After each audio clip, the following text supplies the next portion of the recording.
Moving forward.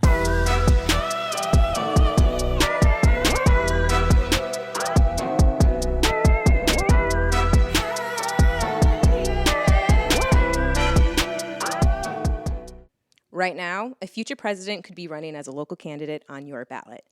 This person is vying to represent you, your family, and your community. Do you know what they are and what they stand for? Vote411.org is your tool for accurate and unbiased, up-to-the-minute election information on the candidates running in local races. Just enter your address to get started. Your vote is your power, the power to decide who represents you in 2022 and beyond. Get online, get the facts, and make your voice heard on Election Day.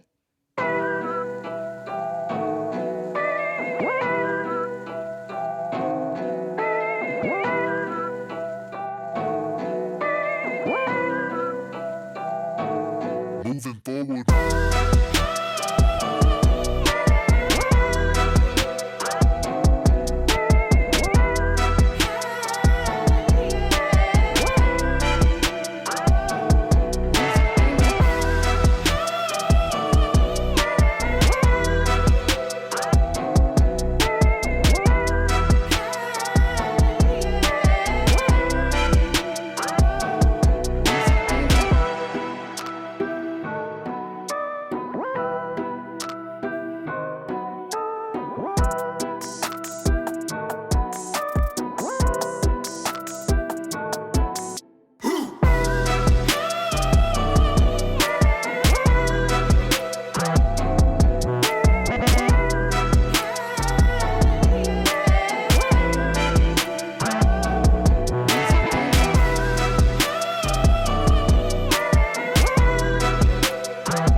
How are you today, Robin?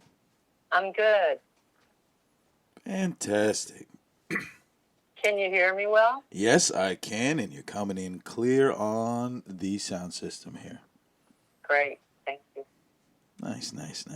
So, let's get started quickly because we don't have a lot of time, and I got tons more candidates because there's so many people on every island trying to run right now because we're early in the game. So, let's start with the simple stuff. Let everybody know who doesn't know you or is about to know you, who you are, and what office you're running for. My name is Robin Knox, and I'm running for County Council for the South Maui seat. The incumbent, Kelly King, is not going to run for that seat. She's going for State House, and she is endorsing me to run for the County Council seat. I am an environmental scientist. I am a mother, a grandmother. I am a small business owner. So I have a lot of different kinds of life experiences and professional experiences. My specialty is water quality, and I was part of many studies on Maui, including the Southwest Maui Watershed Plan. I drafted the first plan.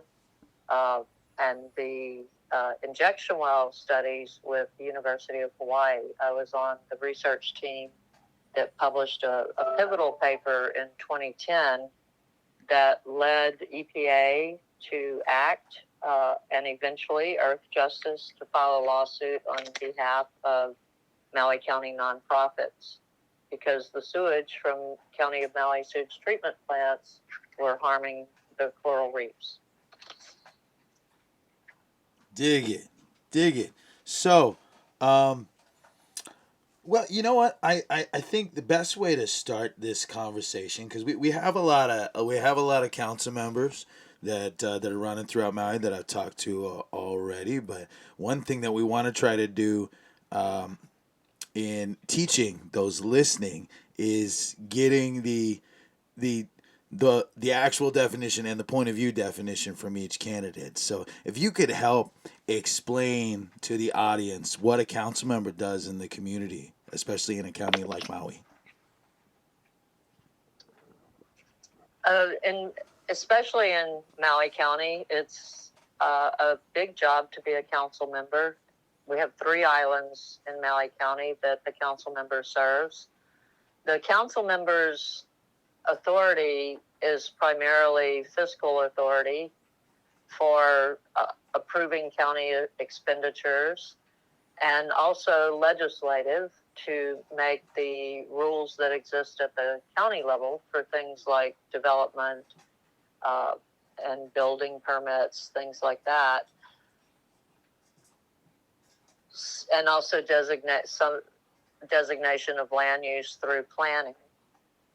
But the county council doesn't have all the authority, and that's often a thing that people don't realize, is that the council members can only vote for what is under their authority. So you have to, the county charter tells us the authority of administration and legislative branches of the county.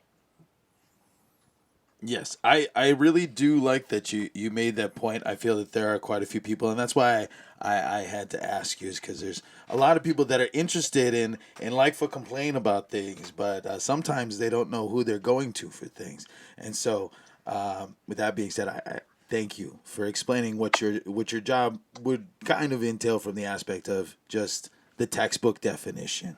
So, in relation to that, what does your history bring to being a council member and doing that job?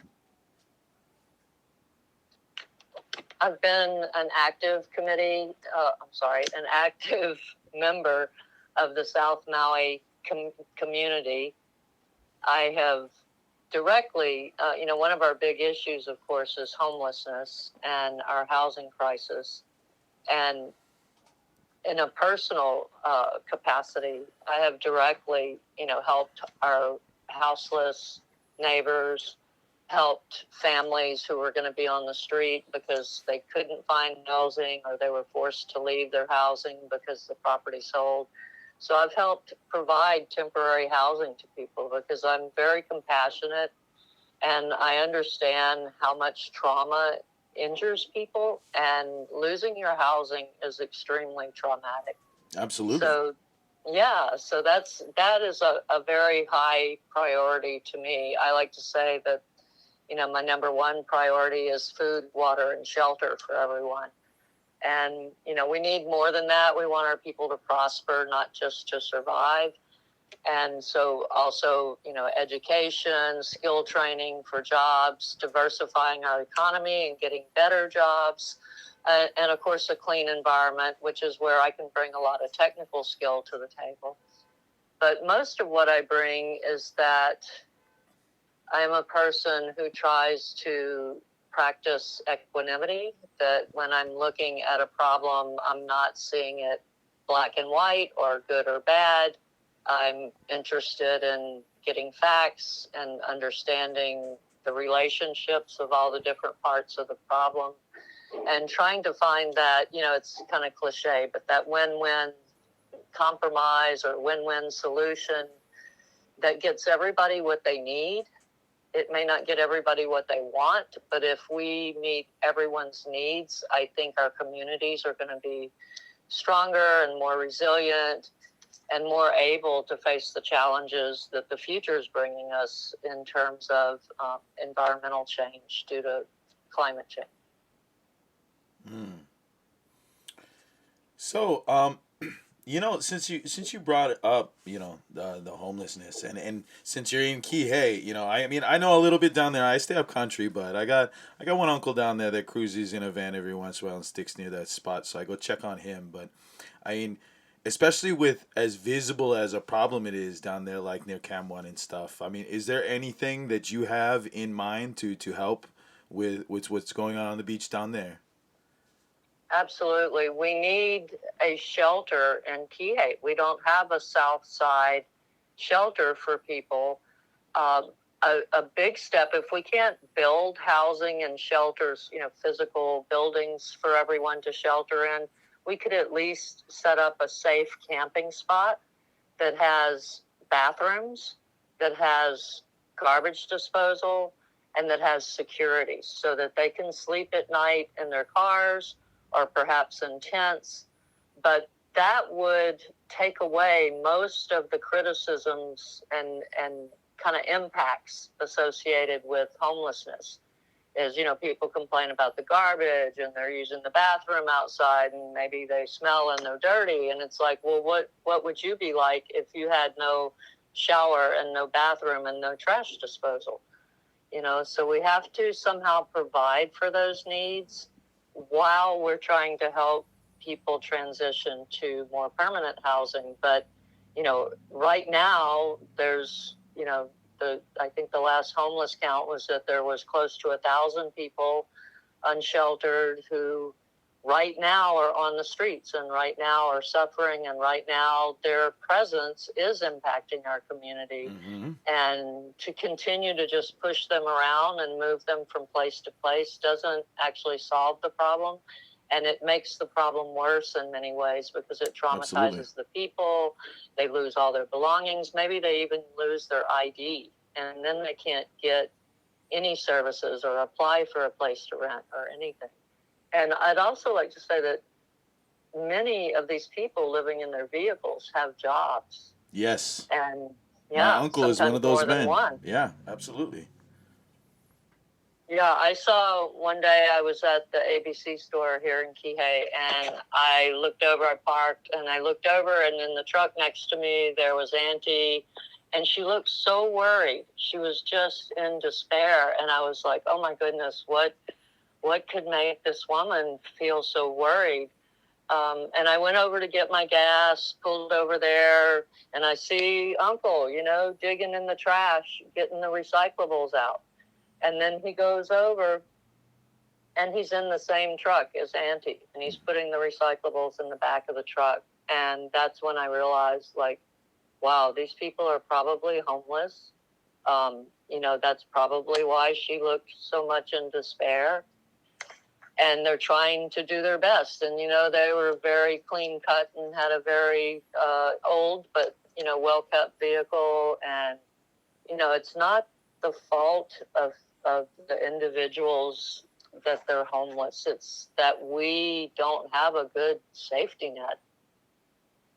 I wholly agree with you. Yeah, all of our families are, or most of them are, 1 month away from some kind of catastrophe that puts them in, the danger of becoming homeless. Because if you don't have 3 months worth of, rent in your savings account, and so, you have an accident or you get sick, you might be in trouble. You might be at risk of losing your housing. Yeah. And I think everybody plans on a rainy day fund, but we kind of had too many rainy days recently, There you go. Yeah. So I think we have to have some shelters and some more immediate aid, like the managed encampment. It's been suggested that the county get a 24-hour emergency line. For instance, last week there was an auntie who's in a wheelchair. She's had 2 strokes. She was illegally evicted by her landlord, and she's on the side of the road in Kahului. And, the people trying to help her from the nonprofit Share Your Mana, they went out there. They called all the agencies, and they even checked in with Maui Police Department, who kept a watchful eye over them overnight to make sure that no one harmed them. But I don't know if she ever got her housing. I know the next night she was still on the street.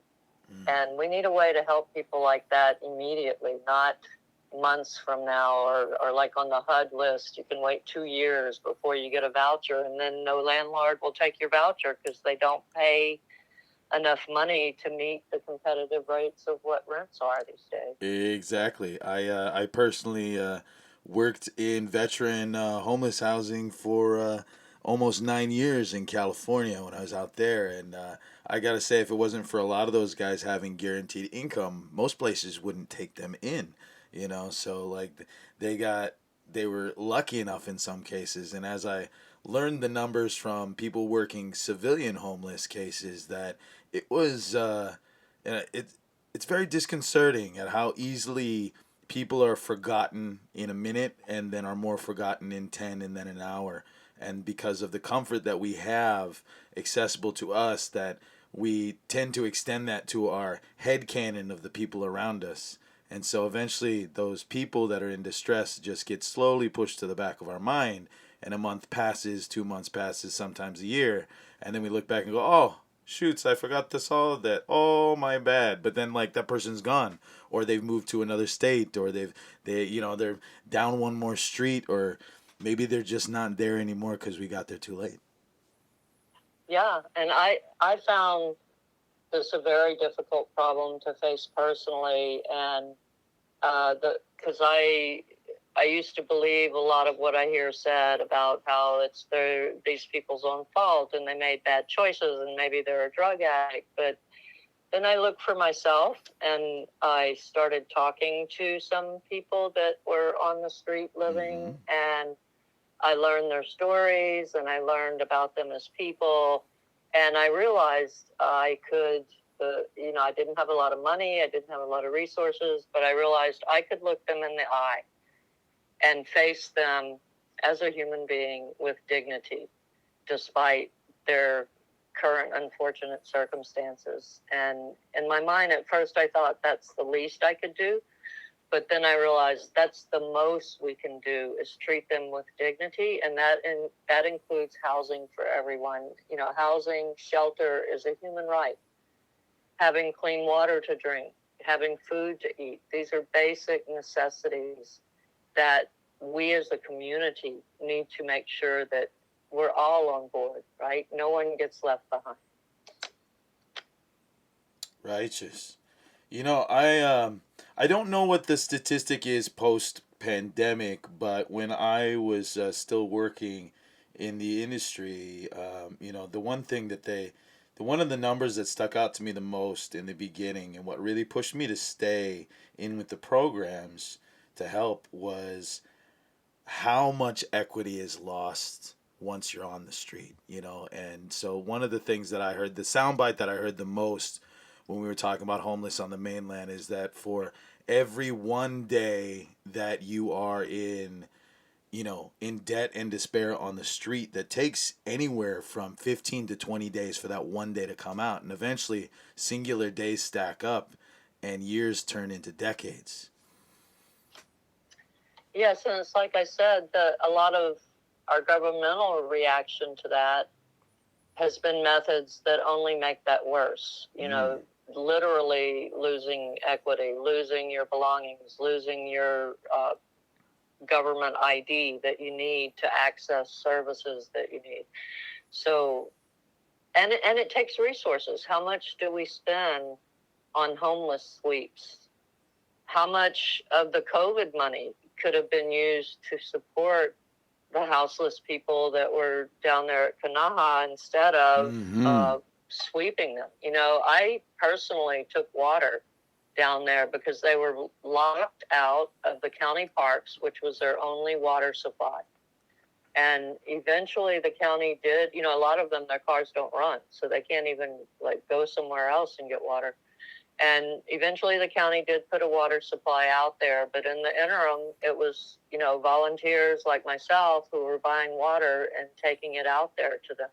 So I think we need to stop seeing all of this as kind of like political material or, kind of theoretical situation. No, this is real, and this is life and death for people. So that's something we have to pay attention to.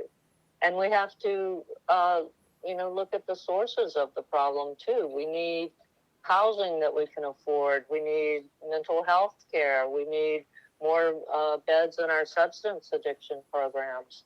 And those things are really lacking. It was eye-opening to me when I'm drawing a blank on his name now. You'll know I'm not a sports fan, but the football player from Hawaii who committed actually had an overdose. And he had tried to check in to a substance abuse clinic that morning, and there was no room for him. Mm-hmm.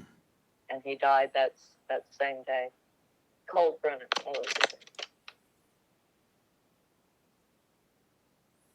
Well, I think we really jam on this subject, but it's starting to take up a lot of time, and I only have you for so long. Mm-hmm. So before we get caught up in all this, is there anything in extension of your thoughts for the community beyond conservancy and homelessness, where is the rest of Kihei in this for you? I think we all, island-wide, all three islands, county-wide, need to think about our sustainability in the sense of the economic part of it. Mm-hmm. We saw during the pandemic that having everything invested in one market sector was not a good idea, because when that economic sector falters, then our whole economy falters and everyone suffers, and a lot of people were put in crisis situations. So often when I talk about this, people say, oh, well, what's going to replace tourism? And if you name any options, they go, oh, but that won't be enough. Well, maybe, maybe one thing won't be enough, but that's the point. We don't want to have only one thing. Exactly. We want to have a lot of things. I like options, a lot bro. of options. It's got to be a buffet for the economy. You can't go to bed every night on steak. As good as it sounds the first week, after week 3, you're like, I think I like one salad. That's a great analogy. Yeah, and full circle economy. What good does it do us if tourists come here, they spend money, and all that money goes back to the mainland or overseas? Mm-hmm. We can still have tourism, but we need that money to somehow stay here. And we need those other diverse market sectors that also can make the money stay here. And as much as we can, the resources stay here.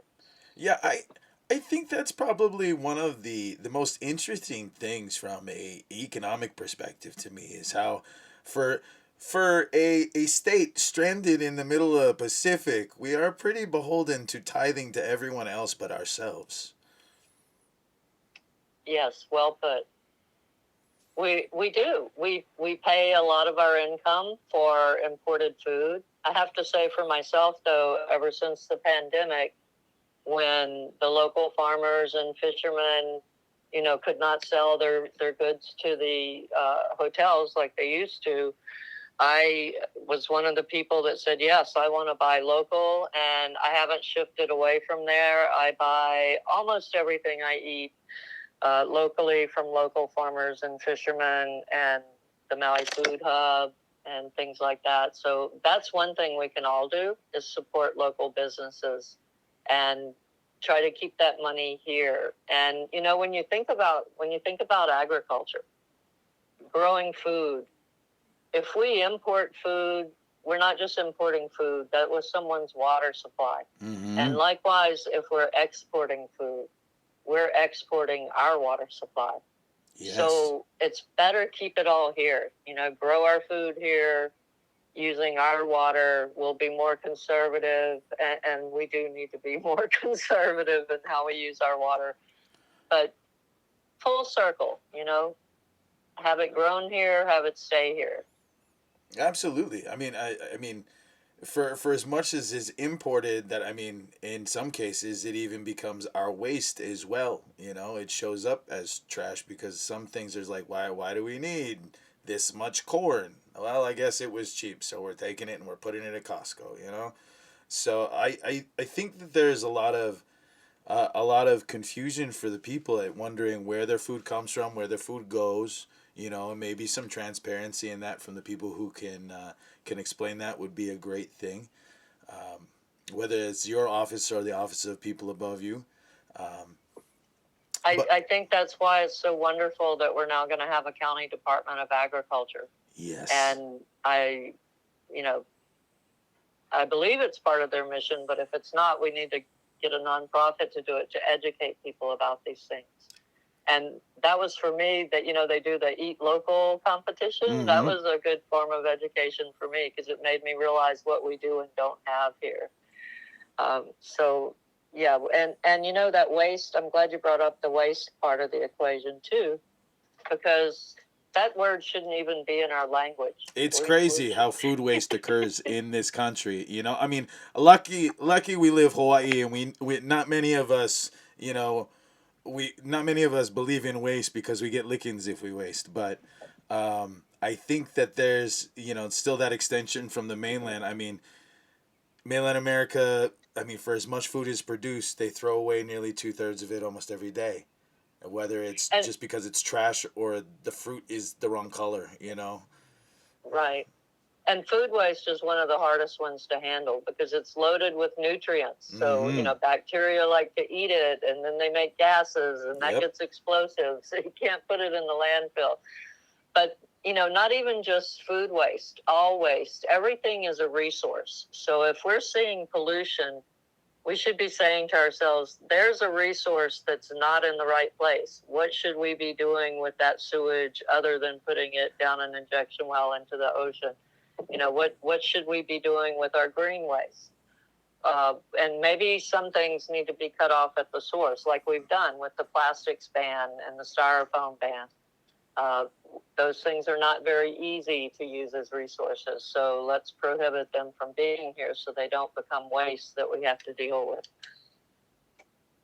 Dig it. Well, we don't have much time left here.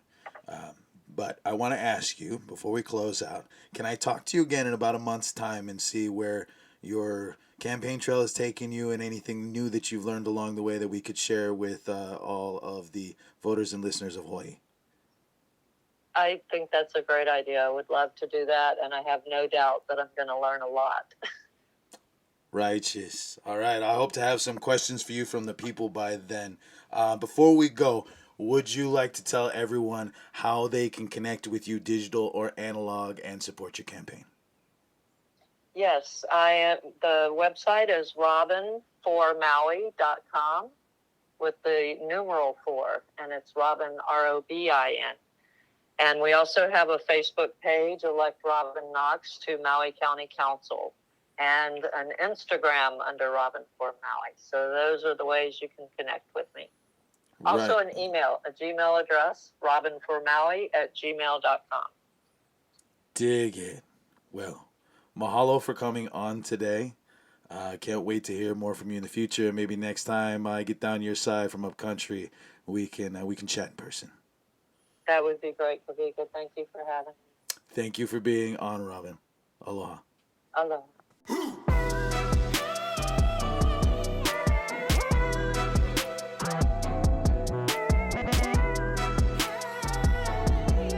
Rabbit Holes is a Manava Cow production. This episode was produced by Kawika Hoke and Sarah Rodriguez. Make sure to subscribe and follow on your favorite podcast platforms to add our weekly episodes to your queue.